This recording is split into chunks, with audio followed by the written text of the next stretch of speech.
Hey, welcome to the Anti-Bias Educator YouTube channel. My name is Stephanie Tellis, and I am the founder and executive director of the Anti-Bias Educator.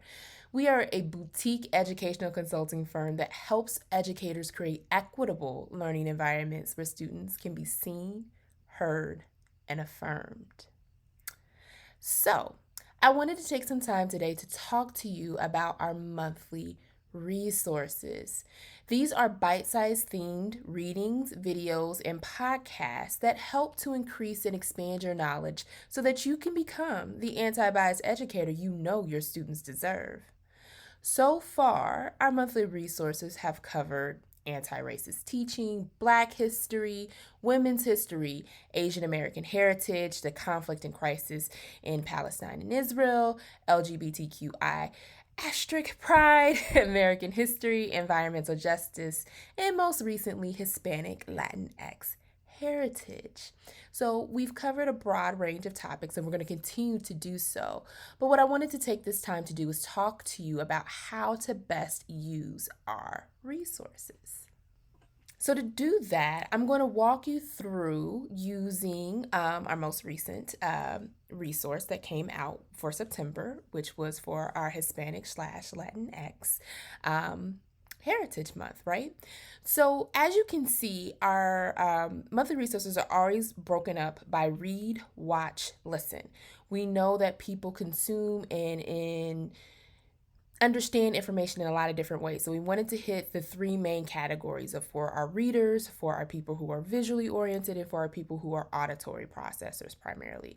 And so we try to hit those three categories each and every time and make sure that the content is full and comprehensive when we are putting together the resources. So we always start again with those three categories. It is idea that you use all three resources, but we also recognize that time is short and precious when you are in the classroom, which is one of the reasons why we put these resources together. One is just to try to help alleviate that issue of having to find resources, right? Like, here you go, we've already vetted them for you. But ideally, yes, you would want to use all three resources. If you are not able to, and in the current moment, you want to go with whatever you feel called or led to the most. For this month's resources, they are really geared towards your own and your own as you as the educator, increasing your own knowledge. Often we don't in the broad world of education talk enough about Hispanic, Latinx heritage, history, culture, contributions. And so we really wanted to make sure that one, we weren't talking over people, right? That's one of the main things that we talk about is let people tell their own stories. So we wanted to make sure that we were finding resources that were written by Hispanic and or Latinx people telling their own stories, which our first and third resource do, which is the read and the listen. And then we also wanted to do a comprehensive piece, right? So all of them talk about multiple issues and multiple identities and multiple intersections and interwoven experiences as they show up, right? Because it's not just this one identity that doesn't intersect with anything else in the world. That's not how any of us work, right? So usually our resources are geared towards the educator primarily. Sometimes they can have a double usage. Like if you look at our watch, this one has the Latinos Americans by PBS. That can also be used with students, probably middle school and up. If you especially have to do in prep work and do the context for the students of why we're watching this and what the how this works together. But generally speaking, it is usually geared towards the educators there, although we do try to at least incorporate one resource that can also be utilized with your students as well. So this is really about you increasing your knowledge so that you can create a more equitable learning environment, right? A lot of times we're doing resources for students and we don't take the time to do our own resources. So that's what these resources are about.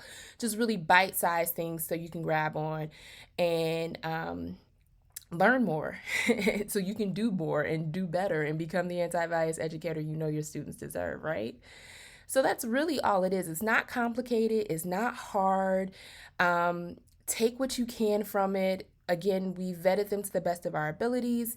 And they are geared towards you as the educator versus your students, because it's to fill in your gaps and increase your knowledge as well, right?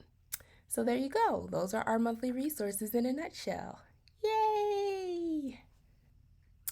All right, so now that you know how to use our monthly resources, please make sure that you also, if you have not, sign up for our free Anti-Bias Educator membership, where you will get access to all of our monthly resources past, all in one place. They're all organized, ready for you to have at them. In addition, you will also get access to our monthly newsletter, which takes our resources and delves a little bit deeper into them.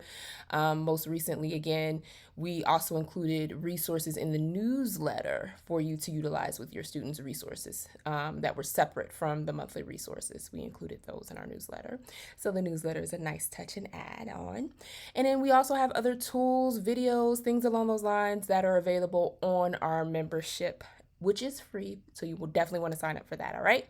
Until next time.